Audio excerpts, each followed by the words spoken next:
Sebuah kilang memproses kuih pau dan dimsum sekitar Pandan Mewah dikesan beroperasi dalam keadaan kotor dan menjijikkan. Malah kehadiran makhluk perosak serta bau yang busuk dipercayai berpunca daripada najis tikus turut dikesan sebaik premis diserbu pihak berkuasa. Najis tikus dengan baunya najis dia.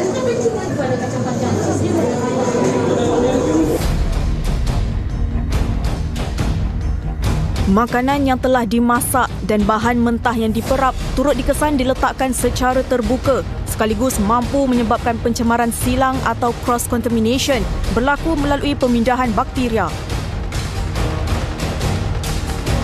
Sehelai kain pula ditemukan dalam keadaan yang kotor, dikhawatiri boleh mencemarkan makanan apabila sisa kotoran terkumpul pada kain tersebut yang juga digunakan untuk pelbagai tugasan.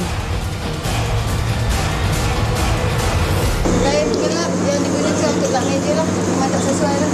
Kotor dan tak tahu dia punya kebersihan dia macam tahap mana. Okey.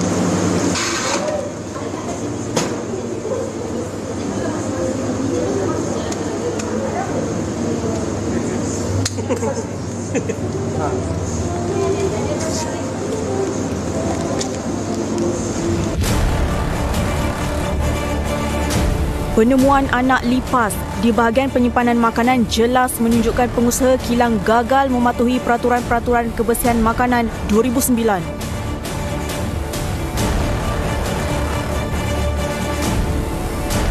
Pemeriksaan di bilik sejuk beku pula mendapati tiada sebarang label untuk bahan makanan yang disimpan serta tiada tarikh luput dipaparkan sekaligus boleh mengundang bahaya kepada pengguna jika digunakan secara sembrono. Apa guna? Daun lotus ah. Apa tu? Lotus itu daun ah. Dia untuk apa ni? Untuk Bungkus. Balut. bungkus itu nasinya. Kenapa ni macam colour okey lagi Yalah ke? itu Boleh guna lagi ke? Bungkus apa? bukan itu mau rendang air malu. Tak, ini macam dah tak boleh pakai ni. Ha? Tengok. Ni berapa lama punya simpan? Itu itu ini tak sudah pakai berapa lama simpan? baru saja mah. Mana label? You ambil dari mana? Kotak dia mana? Kotak Nanti tunjuk habis dekat kok. saya. Sini aja. Nanti tunjuk saya. Ya. Sebab saya tak tahu you guna daun apa. Berapa lama you simpan? Saya tak boleh nak tengok. Oh. Pekerja berusia 62 tahun ini disyaki tidak mengikuti sebarang kursus pengendalian makanan apabila pemeriksaan mendapati isi dimsum yang dimasak dibiarkan terbuka di bilik berkenaan sehingga menjadi tempat persinggahan serangga perosak. Itu makan susu dulu, mak pakai baru tutup. Balik baru tutup. Sekarang kerja mah. Kerja. Tapi ada binatang dalam tu. Mak tutup lah. Tak tutup pun. Macam mana? Keadaan yang kotor itu bukan sahaja dikesan di bahagian pemprosesan makanan, malah pejabat operasi juga menjadi sarang pembiakan dilati. Dapat lubang laluan tikus dan terdapat kesan tikus pada lantai dan juga di bawah lantai pada bahagian pintu lah. So ini membuktikan terdapatnya tikus bukan sahaja pada bahagian penyediaan makanan tetapi di dalam pejabat juga. Sewaktu disoal, pengusaha kilang terbabit seolah bersikap lepas tangan serta gagal melunaskan tanggungjawab mengikut piawaian ditetapkan di bawah Akta Makanan 1983. Saya untuk buat ketik pintu bil saja untuk account. Nama bayar gaji. Saya tak ada. Bayar gaji siapa you ke bayar? You tak tahu orang bekerja. Tak ada, dia fokus punya saya tak nak keluar gaji. You mana boleh cakap semua tak tahu, you bayar gaji, you jaga sini. Tak ada, saya tak nak keluar gaji. You tak ambil tahu mana boleh. You buat makanan tahu. Ni keluar gaji mesti tahu bayar gaji siapa. Tak ada record. Semua tak tahu. Majlis Perbandaran Ampang Jaya turut mengesan lesen perniagaan kilang tersebut telah tamat tempoh pada bulan Jun lalu dan tidak didaftarkan di bawah premis pemprosesan makanan. Di sini tak ada, you punya lesen ni tak ada aktiviti membuat makanan, memproses makanan tak ada. Tapi dekat kita datang you ada buat proses makanan. Salah, ini salah. Ini notis pematuhan syarat pun tak ada respon lagi. Tak respon dekat kita, lesen pun mati Jun. Ayo, tak boleh tak tahulah macam ni.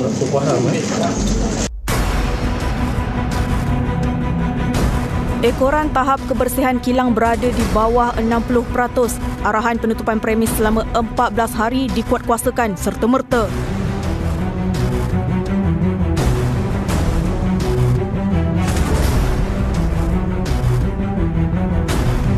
Kilang pembuatan kuih tradisional ini pula yang terletak di Pandan Indah didapati tidak berdaftar di bawah skim pensijilan makanan selamat tanggungjawab industri atau MESTI. Pemeriksaan mendapati pekerja-pekerja di kilang ini tidak mematuhi etika pemakaian sewaktu mengendalikan makanan seperti memakai selipar, aksesori dan tidak menutup kepala dengan kemas. Tindakan itu juga dikhawatiri mampu menyebabkan rambut gugur ke dalam makanan yang disediakan.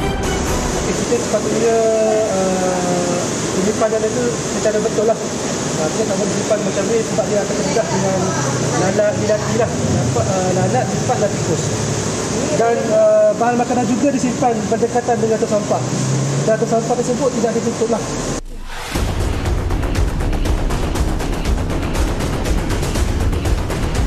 Di bahagian Singki, seorang daripada pekerja mendakwa air takungan yang kotor digunakan untuk merendam dan mencuci perkakas peralatan dapur. Untuk bilas lah. Untuk bilas? Untuk bilas. Yang air kotor itu tu? kotor itu untuk kering kan, kotor. Jadi masuk situ, sudah cuci. Rendam dalam air kotor lah? Itu kan cuci. Cuci ni, tapi tetap kotor lah. Ya kan.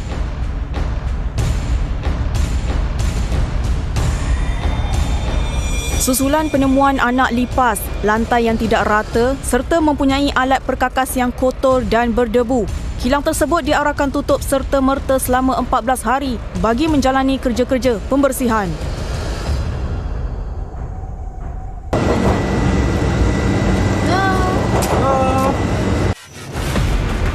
Ketibaan pihak berkuasa jelas mengejutkan pengusaha sebuah kilang tahu apabila wanita itu cuba menutup pintu, kononnya tidak beroperasi. Tunggu, ramai orangnya. Ya, kesihatan. Okey.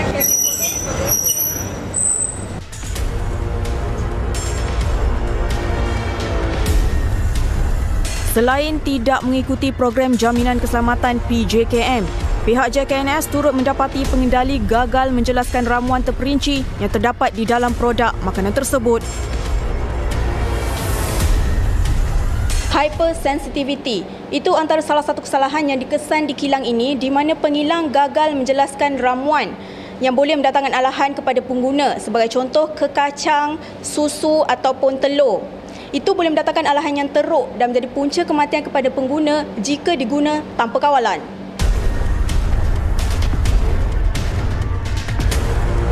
Apa yang kita tahu, tak semua orang boleh makan untuk bahan-bahan jenis. So, ada setengah orang bila makan dia akan ada allergen pada badan lah, gatal, naik ruam apa semula. So, saya nasihatkan untuk label ni buat penambahbaikan, mentionkan dekat mana-mana part yang sesuai dan jelas untuk pembeli memastikan bahawa produk tersebut mengandungi bahan-bahan hypersensitivity lah. Seperti yang mana berada di bawah peraturan makanan 1985. Kilang tersebut turut dikenakan kompaun di bawah Undang-Undang Kecil Perlesenan Establishment Makanan MPAJ 2007 gara-gara membuang cecair kotor di tempat awam. Hasil keseluruhan operasi, sebanyak 15 kompaun bersamaan 27,000 telah dikeluarkan dari pihak JKNS dan MPAJ kepada ketiga-tiga buah kilang yang diperiksa. Ada pemilik premis yang tidak membuat latihan lah kepada pekerja mereka di samping tiadalah suntikan untuk typhoid jadi kami menggalakkanlah mereka sebelum membuka premis ataupun kilang berkaitan dengan makanan mohon rujuk dulu kepada pejabat kesihatan yang berdekatan untuk mendapatkan nasihat. Tindakan perundangan akan diambil sekiranya pemilik premis gagal untuk menjelaskan bayaran kompaun yang dikenakanlah. Laporan Arisha Kaling, 999.